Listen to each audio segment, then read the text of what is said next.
Kadaama bbaawe amulwazizza akawuka ka siriimu. Kadaama ono yajja ku vacation naye ate bwe yatuuka e Uganda yegatta Wegasi na musajja, kumbe omusajja yalwala dda. Wuliriza, nga sinaba kutuusako vidiyo eno nkusaba ogimpereka like, vidiyo etambule etuuke ku buli muntu. Kakati Kadaama ono yakomawo e Uganda ng'azze ku vacation ng'azze kuwummulamu kubanga famire gye yali akolera yabasaba. Nabagamba mbadde mbasaba kangendeko ke Uganda ndabe ku famire yange, ndabe ku baana bange, ndabe ne ku bba wange. Ne bamukkiriza, ne bamugulira tiketi emutwala ne tiketi erina okumuzzaayo. Ne bamuwa vacation ya mwezi gumu. Kadaama ono yajja mu Desemba. Kitegeeza ng'alina okubeera mu Uganda alire mu Christmas, mu January atambule, ono gwe tulimu. Kati ye Kadaama olwakomawo e Uganda yatuukira wa mwami we. Teyatawaana kutwala mwami ono okumukebeza bbaawe nti maze emyaka 2 ndi Saudi Arabia, omwami ali eno Uganda ayinza okuba nga munnange abadde atambula, ayinza okuba munnange abadde alyankuza obukazi obulala. Kadaama teyatawaana kubikola. Ye olwatuuka yatuukira wa mwami we nga batandika kwegatta mu nsonga za kintu kikulu, nga batandika kulya bintu. N'omwami okumanya yalina omutima, yalina ettima eritta.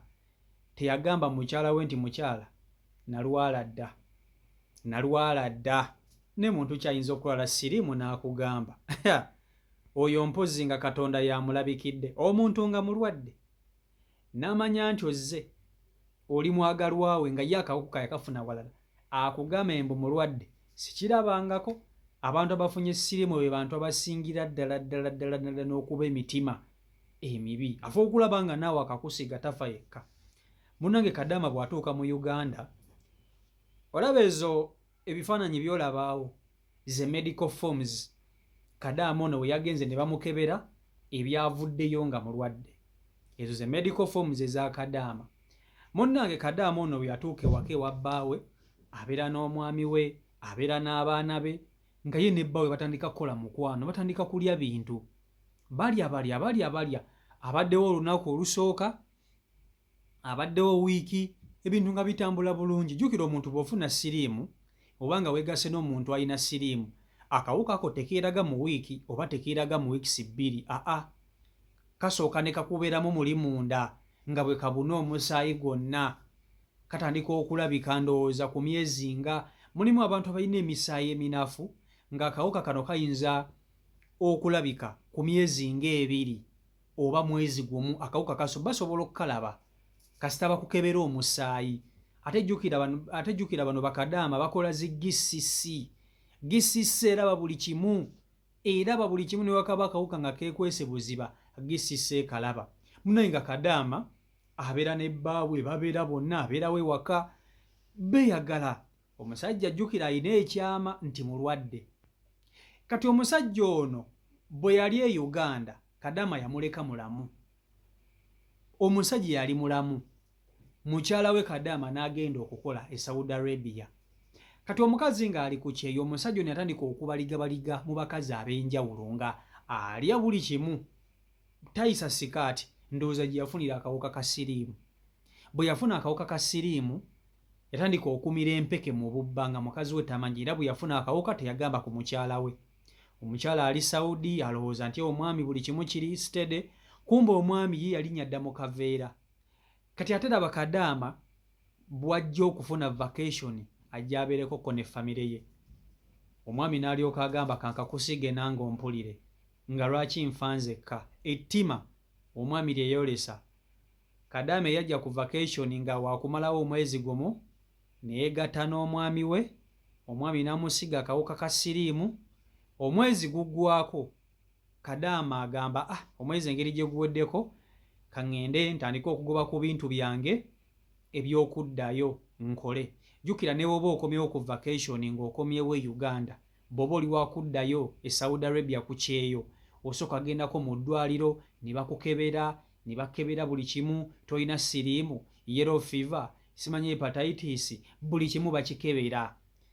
Kadaama ono yagenze mu ddwaliro ne yeekebeza ebirala byonna nga mulamu, wabula ne bamugamba nti olina siriimu. Lipooti yavuddeyo ne bamugamba olina siriimu.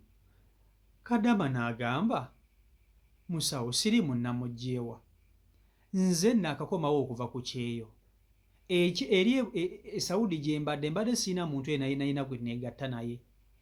Omuntu gwe nasoose okwegatta naye nga nkomye mu Uganda yabadde bba wange, ate bba wange mulamu nange ndi mulamu.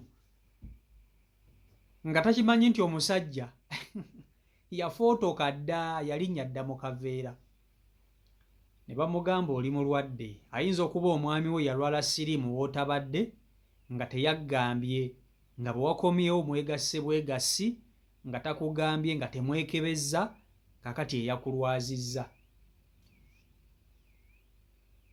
Abadde agoba ku bintu by'okuddayo, yalwadde siriimu. Siriimu mukazi wattu asiiba akaaba ozannya n'okuzannya. Abantu abalina siriimu bantu bazibu nnyo, naye tewali kintu kisingira ddala kuba kibi. Bankuba kyeyo kino mulina okukimanya.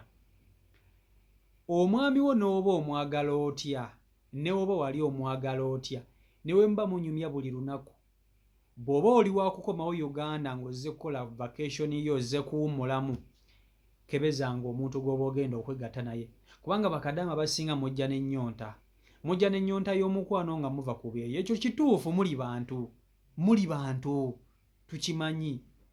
Ne kino kankibabuulire, abasajja ne Uganda bo babeera beegatta buli kaseera. Omwami wo ye aba yeegatta buli kaseera, gw'oba ku kyeyo naye omwami yeegatta. Gwe eri weekuuma, naye no omwami kizibu nnyo okwekuuma. Teri musajja asobola kwekuuma myaka 2 nga taliddeeko wantu wabbali.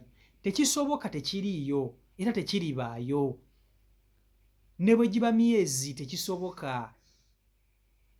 Omusajja tasobola kumalako bbanga eryo nga tafumiseeko bbali. Kitekisoboka. Kiba kirungi nnyo bw'oba oli wakukomawo omanye nti omwami banange siriimu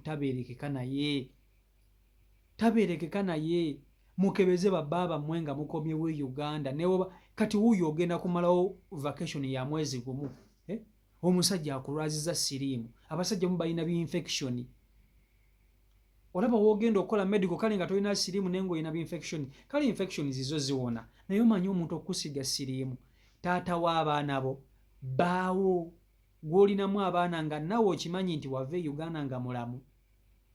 Nga wava e Uganda nga mulamu, muyiga okkebeza abasajja nga mukomyewo ku byeyo. Muyiga okkebeza abasajja nga mukomyewo ku byeyo.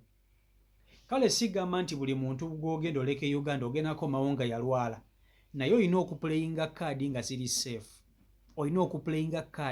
ziri safe. Mukebeze abapatana bammwe. Omuntu okumukebeza tekitegeeza nti tomwesiga, wabula kiba kitegeeza nti oyagala nnyo obulamu bwo. Kati essaawa zino Kadaama agenda ku mpeke, emirimu gye gyafudde, takyasobola kuddayo ogenda kukola. Omanyi kyekitegeeza okubonaabonera mu Uganda ng'oli mulwadde. Ono Kadaama agenda mu depression, kubanga ayinza okuba nga ne pulaani ze ezamutwala okukola bayita naba kuzimaliriza. N'agamba kajja alabe ku musajja, kumbe omusajja yalwala siriimu, kati ate ne siriimu amulwazizza Kadaama. Omanyi kyekitegeeza okubeerawo nga mu butuufu olabira ddala nga okomye, nga gwe yandibadde alinako w'oli tokyasobola, omusajja akulwazizza, kwegamba ng'oli awo olaba ebintu byesibye, pulaani zo zigootaanye. Gw'omanyi trama eyo, ozannya n'okuzannya. Kaakati nno mwagale obulamu bwammwe, kebeza omusajja.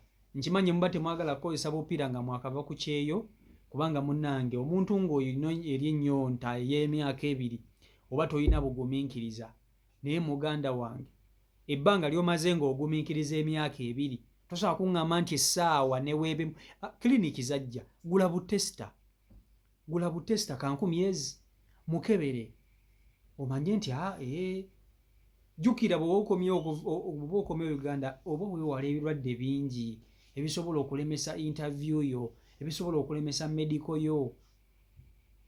Kati Kadama yagenze ku medical okukebera, medical bamukebere ali mu kugobako bintu byakuddayo nga mulwadde. Ogusajja gwo gusirise, guli wali tegunyega. Byebyo ebiri ku sayidi eyo. CEO Michael Uganda YouTube channel kwoli mwebale nnyo okuba nti ate mugobera beekumira ku mukutu, subscribing atanama kuba nti ate otwegattako, osobola okuba nti tutambulira ddala wamu. Mbaagala nnyo, Omukama Katonda abankumire mbere bulungi, mweraba.